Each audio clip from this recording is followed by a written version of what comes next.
Et ça, c'est le porte-greffe. Donc, comme on l'a déjà coupé là, lui maintenant, il va grandir nos stress. Ouais. Et il faut donc 200 à 400 pieds comme ça par hectare, quoi. Non, ici on produit 100 000 avocatiers, puisque c'est ça le même bloc là qui monte. 100 000 avocatiers, oui, par an.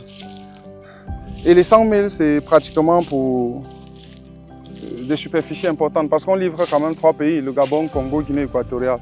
Et il y a la variété de mandarine là qu'on appelle les clémentines. Ça aussi, je vais greffer ici, d'ici là. Je vais prendre les greffons certainement en Égypte aussi, ou au Maroc, ou en Tunisie, ou en Algérie. Ça serait intéressant. Pareil. Mais ça, c'est urgent, c'est une commande. Ok. Donc on va greffer les clémentines dont j'évoquais tout à l'heure. Oui, ça va complètement au Gabon. Toutes les lignes. On a eu beaucoup de commandes au Gabon cette année sur les clémentines.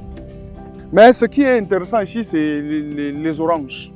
Parce que je suis sur un projet d'orange, pineapple. Mais tu parviens à différencier en fait l'orange du citronnier ici? Oui, en fait, non. Ici, c'est le porte-greffe commun. Ah, donc si je viens sur la ligne ici greffer l'orange, je vais positionner la plaque orange. Donc je vais peut-être dire que là, c'est orange pineapple. Là, c'est orange Tangelo.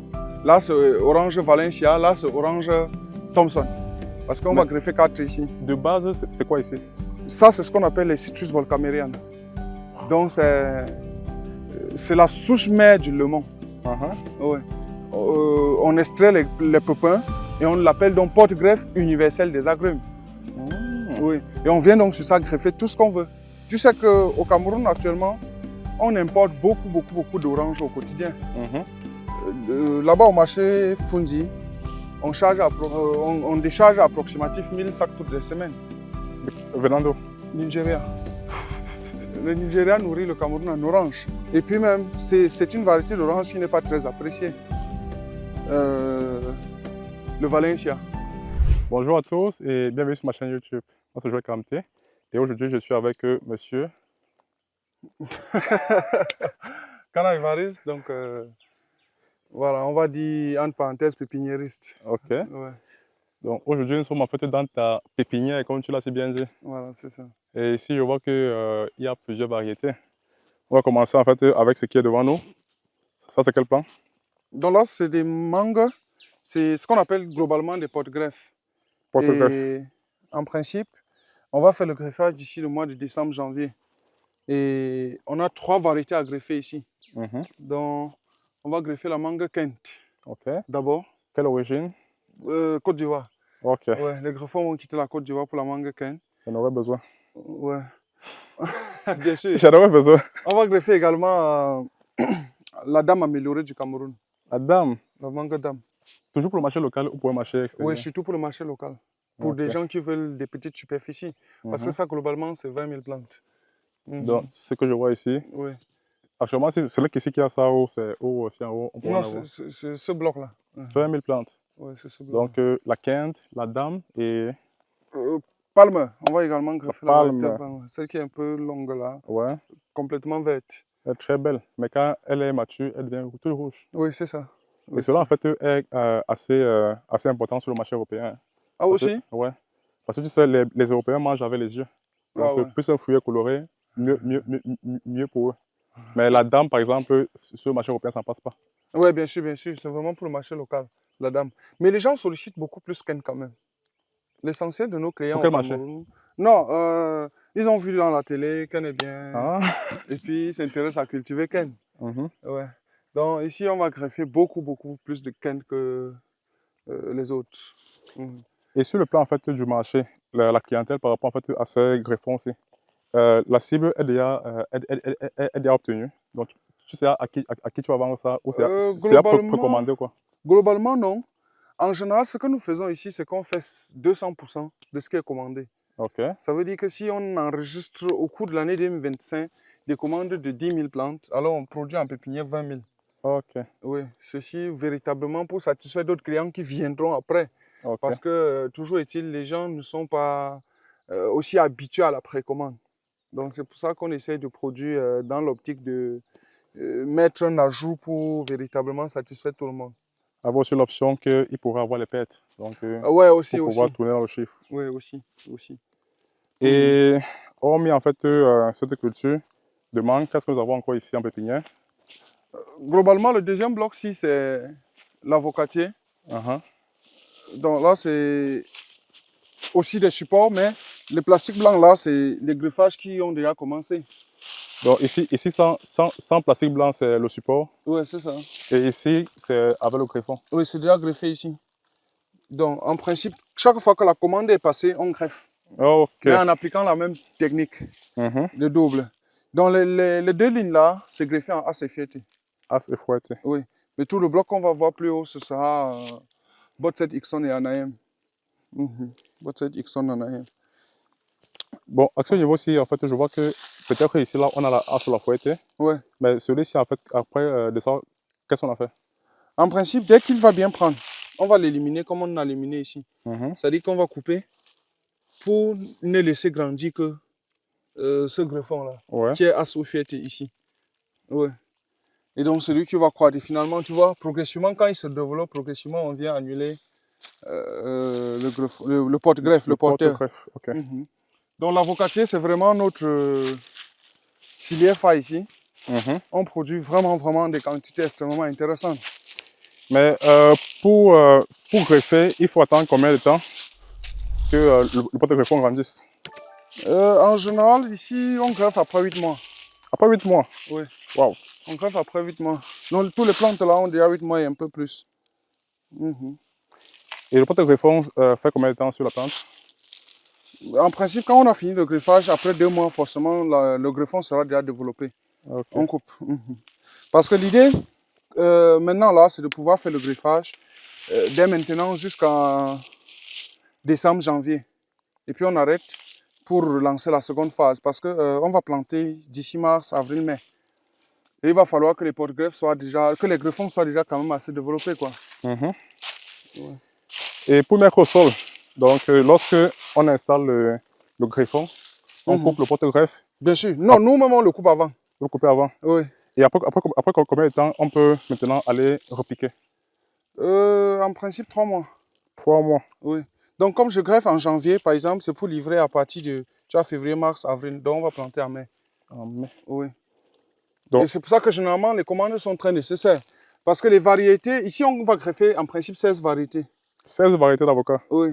Telles que? Parce que, évidemment, ça s'adapte par rapport à une zone donnée. Oui. Et donc, si une commande n'est pas passée en principe, c'est sûr que tu peux venir à l'heure où tu veux acheter les plantes. Il n'y a pas la variété qui correspond effectivement à ton site, quoi. Ouais. Donc, chaque ligne là, c'est 3000. 3000, 3000, 3000, 3000. Ouais. 3000? Oui, puisque c'est des petits pots. Bon, ça c'est 15 000. Ouais. Non, ici on produit 100 000 avocatiers, puisque c'est ça le même bloc là qui monte. 100 000? Avocatiers, oui, par an. Et les 100 000, c'est pratiquement pour des superficies importantes, parce qu'on livre quand même 3 pays, le Gabon, Congo, Guinée équatoriale. Ouais. Mais par hectare d'avocatier, combien est-ce qu'on peut en mettre? On en plante 10 000, 200, j'allais dire. 200 avocatiers par hectare? Oui, 200 pieds par hectare. 200? Ça fait que pour 10 hectares, on est sur 2000 pieds. À 200, c'est 7 mètres entre les lignes et 7 mètres entre les plantes. Waouh, waouh, waouh. Oui. Parce que le plantain, c'est souvent 2 mètres, 2 mètres 5, 3 mètres. Ouais, donc l'avocatier, en fait, c'est beaucoup plus. L'avocatier, il prend plus de poids, quoi. Mais vu que de nos jours, on commence à avoir des avocatiers qui sont assez bas, mais qui produisent très bien. Oui, fondamentalement, il faut dire que les variétés comme ACFT, qui sont nettement standardisées et assez développées dans ce sens-là, nous allons à 400 pieds par hectare. 400? Oui, donc 5 mètres entre les lignes, 5 mètres entre les plants. Ouais. 5 mètres. Donc tout le bloc là, c'est l'avocatier jusqu'en haut, quoi. Oh, ok, wow, 100 000 pieds. Ici en face, j'aperçois une horticulture. Qu'est-ce que c'est? Donc en face, on a globalement ce qu'on appelle les porteurs d'agrumes. Porteurs d'agrumes? Les porte-greffes. Ah, les porte-greffes d'agrumes. Oui. Donc on va greffer plus tard aussi. On va greffer bientôt en fonction des commandes. Donc globalement, ici on greffe 4 agrumes. Les citrons, les oranges, les mandarines et les pamplemousses. Donc normalement, ils sont déjà un peu prêts à greffer, j'allais dire. Et puis, dans les citrons, on greffe 3 variétés. Ouais. Notamment la lime mexicaine, la lime Tahiti et les meilleurs, les citronniers meilleurs. Oui. Je n'en connais rien sur les citrons. Ouais, la lime mexicaine, la lime... La lime mexicaine, c'est les petits citrons. La Tahiti, c'est les gros citrons. Et la meilleure, c'est ce qu'on appelle les citrons de toute saison. Là. Il y a des citrons qui sont un peu longs, petits comme ça. Là. Je sais pas, tu connais ça? Oui, ça, c'est le chinois. Le citronnier chinois. Oui. Oui, ça, c'est le citronnier chinois. Il y en a un peu ailleurs, mais ici au pays, on n'a pas ça. On est un peu limité. Ici, on a surtout les limes mexicains et les limes Tahiti. Même les meilleurs, je les importe de la Côte d'Ivoire. La Côte d'Ivoire. Ouais. Ça, c'est pas que la Côte d'Ivoire produisait beaucoup de citrons. Peut-être que le Cameroun peut produire plus que eux, mais ils ont des variétés qui vont concurrencer le Cameroun très bientôt. C'est pour ça qu'il faut équilibrer l'équation. Mais ce qui est intéressant ici, c'est les oranges. Parce que je suis sur un projet d'orange, pineapple. Mais tu parviens à différencier en fait l'orange du citronnier ici? Oui, en fait, non. Ici, c'est le porte-greffe commun. Ah, donc si je viens sur la ligne ici greffer l'orange, je vais positionner la plaque orange. Donc je vais peut-être dire que là c'est orange pineapple, là c'est orange Tangelo, là c'est orange Valencia, là c'est orange Thompson. Parce qu'on va greffer 4 ici. De base, c'est quoi ici? Ça, c'est ce qu'on appelle les citrus volcamérianes. Donc c'est la souche mère du lemon. Ouais. On extrait les pépins et on l'appelle donc porte-greffe universel des agrumes. Oui. Et on vient donc sur ça greffer tout ce qu'on veut. La différence avec le lemon ordinaire, c'est qu'il tombe beaucoup malade. Ouais. Et il ne dure pas assez. Donc le lemon ordinaire, si tu utilises comme porte-greffe, à partir de 20 ans, la production baisse. Or ici, à partir de 30 ans, tu continues à avoir encore des rendements intéressants. Oui. Mais malheureusement, on a moins de... Je prends les graines au Kenya. Au Kenya. Pourquoi? Non, ici au pays, on n'a plus les citrus volcamérianes. Les anciennes plantations que l'IRAD avait se sont brûlées. Donc, maintenant, là, il faut l'essentiel des pépiniéristes utilisent le lemon. Ce qui fait déjà le job, mais ce n'est pas aussi assez intéressant. Là, par exemple, c'est 6 mois. Or, avec le lemon, à 1 an, il n'a même pas encore la taille. Là. Donc, le lemon va très doucement et vieillit très rapidement aussi. Mais à partir de combien de mois ici, là, il faut maintenant installer le greffon? Non, je vais greffer d'ici 2 mois, donc à 8 mois. Donc, toujours 8 mois comme en bas. Oui, mais seulement parce que c'est des volcamérianes. Oui, seulement parce que c'est des volcamérianes. Volcamérianes. En général, les agrumes, c'est quelque chose de très fantastique. Tu sais qu'au Cameroun, actuellement, on importe beaucoup d'oranges au quotidien. Là-bas, au marché Fundi, on décharge approximativement 1000 sacs toutes les semaines. Venant d'où? Nigeria. Le Nigeria nourrit le Cameroun en orange. Et puis même, c'est une variété d'orange qui n'est pas très appréciée. Le Valencia. Le Valencia? Oui, variété Valencia. Pourtant, en Europe, c'est bien consommé. Peut-être en termes de qualité, c'est pas la même chose. Du moins, oui, ça peut être aussi une notion de souche ou de qualité de production. Probable. Parce que tu sais quand même que les Européens, lorsqu'ils veulent acheter un produit, on s'assure globalement de tout l'itinéraire technique. Oui, exactement. C'est ça. Parce que en Égypte, par exemple, eux, ils produisent énormément d'oranges et de mandarines qu'ils envoient en Europe. C'est ça. Normalement. Ouais. Et il y a la variété de mandarines là qu'on appelle les clémentines. Ça aussi, je vais greffer ici, d'ici là. Je vais prendre les greffons certainement en Égypte aussi, ou au Maroc, ou en Tunisie, ou en Algérie. Ah, c'est intéressant. Ouais, les clémentines, c'est énorme. Donc là, c'est l'autre bloc d'avocatier. Ça, c'est une autre variété. Comme tu vois, les feuilles sont un peu... différentes, plus lâches. Ouais. Ça, c'est la variété bot 7. Ici, déjà, ça a été greffé. Oui, c'est déjà réussi, quoi. Donc, en principe, on peut dire qu'il est prêt à aller au champ. Il prend le sol. Oui. C'est ça. Il est prêt à aller au champ, quoi. Donc ça, désormais, c'est le greffon. Et ça, c'est le porte-greffe. Donc, comme on l'a déjà coupé là, lui maintenant, il va grandir nos stress. Ouais. Wow. Et il faut donc 200 à 400 pieds comme ça par hectare, quoi. En fonction de l'écart que chacun choisit de mettre. C'est ça. Wow. Donc là, c'est uniquement boîte 7 parce que l'une des options que nous avons dans la région du centre-sud-est, c'est qu'on a plein de gars qui sollicitent beaucoup, c'est des Ixon. Parce que ça s'adapte beaucoup dans la région du centre, du sud et de l'est. Comment ça, le fruit? C'est ce qui est Non. gros là? Les gros fruits, c'est cette variété ici. Tu vois, les fruits sont plus clairs. Oui. Cette variété ici, c'est déjà greffé aussi. C'est Ixon. C'est ça que Benan Djonga, le fruit Benan Djonga appelle l'avocat beurre du Cameroun. La variété Ixon. C'est gros, c'est chanui, c'est beau. Mais il ne produit pas beaucoup. C'est ça la grosse différence. Ici, nous avons le goyavier, je pense. Oui, oui, donc là, c'est le goyavier. Normalement, c'était une commande d'un monsieur, la ligne ici. Parce que le bloc de goyave, c'est ailleurs. Mais il n'a pas pris, sous prétexte que son champ n'a pas été défriché. Aïe, aïe, aïe. Bon, on n'a pas aussi vendu. Bon, malheureusement, ça a beaucoup grandi, comme tu vois là. Mais ceci aussi était supposé devenir un porte-greffe. Non, non, on ne greffe pas le goyavier. On le sélectionne seulement. Oui. C'est de très bonnes variétés ici que j'avais sélectionnées pour planter.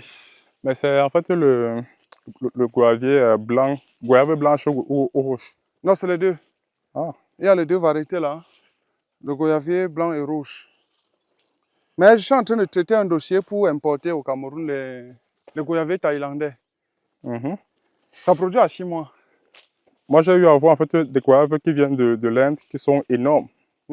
Et ça ressemble en fait pratiquement à la pomme de France. Ah bon? Ouais, qui viennent de l'Inde? Ouais, de l'Inde. Énorme. Wow. Et cela en fait était exposé à la fois. Donc ils m'ont donné un fruit. Et quand j'ai goûté ça, vraiment, c'était très très bon. Si c'est moi, je ne goûte pas. Je casse, je fends, je tire les graines. Tu tires les graines. Donc là, c'est un bloc d'agrumes qu'on a développé ici. Pareil que ce qu'on a vu en bas. Oui, pareil. Mais ça, c'est urgent. C'est une commande. Ok. Donc on va greffer les clémentines dont j'évoquais tout à l'heure. Oui, ça va complètement au Gabon. Toutes les lignes. On a eu beaucoup de commandes au Gabon cette année sur les clémentines. Oui. Mais quand vous greffez, qui assure le transport? C'est les négociations. La plante coûte autour de 2 $ pour envoyer au Gabon. 1100 francs, 1200. Le prix du transport. Ouais. Par voie terrestre? Oui, par voie terrestre. Parce que c'est difficile que ça prenne le vol, quoi. Presque impossible même. Oui, c'est difficile. Par contre, là en haut, c'est quelque chose de très nouveau. Bon, pas de très nouveau, qui est très connu chez nous, mais qui est très négligé aussi. C'est ce qu'on appelle le corosolier. Le corosolier. Oui. J'ai eu l'impression que c'était ça. Aussi là-bas. Oui, oui, c'est tout le bloc 6, c'est le bloc corosolier. En principe... Toujours à greffer ou déjà non, c'est sélectionné. Sélectionné. Oui. En principe, les gens sont intéressés par le corosol parce que c'est un très bon fruit sur le plan santé, etc., etc. Mais il y a un problème, c'est que les fruits pourrissent beaucoup, beaucoup, beaucoup sur l'arbre. Donc, il fallait d'abord que nous essayions de trouver la formule pour résoudre le problème de pourriture avant de produire en quantité. Parce que ici, quand même, c'est beaucoup. C'est des petits pots, mais c'est chargé énormément. C'est environ combien de plants ici? Ici, on a 10 000. On a un autre bloc de 10 000 en haut. Ouais. C'est ça qui traverse jusqu'à le petit bloc là. Wow. Ouais. Et puis on fait par vague, comme je t'ai dit tout à l'heure, parce que le retour des pluies n'est pas uniforme en Afrique centrale. Actuellement, c'est la saison sèche au Cameroun, mais il pleut bien au Congo, au Gabon et tout ça, là, surtout au sud du pays. Oui. Et même jusqu'au Kivu, il pleut très bien au Congo RDC. De base, en fait, tu irrigues la pépinière? Bien sûr, bien sûr, bien sûr. On les arrose en principe tous les jours. Et maintenant, celui-ci il va replanter à combien de mois potentiellement? En principe, 6 à 10 mois aussi. On peut déjà planter. 6 à 10 mois? Oui. Et pour produire après combien d'années? Le corosolier, c'est 3 ans. Oui, c'est 3 ans. Bref, l'essentiel des arbres fruitiers que vous verrez ici, c'est 3 ans pour entrer en production. Les greffés, comme les sélectionnés, c'est vraiment autour de 3 ans. Ok. Hormis ça ici, je pense qu'il y a plus d'autres cultures. Oui, ça c'est le premier bloc de pépinière. Le deuxième bloc, c'est là où on va maintenant. Bon, à présent, nous sommes à la fin de cette interview. On espère que vous avez aimé le contenu, que cela pour vous sera utile. Donc, je vous invite premièrement à vous abonner à la chaîne, à liker la vidéo et à partager à toute personne qui pourrait être intéressée par ce contenu. Au revoir, Évariste. Merci, un gros plaisir encore. Super.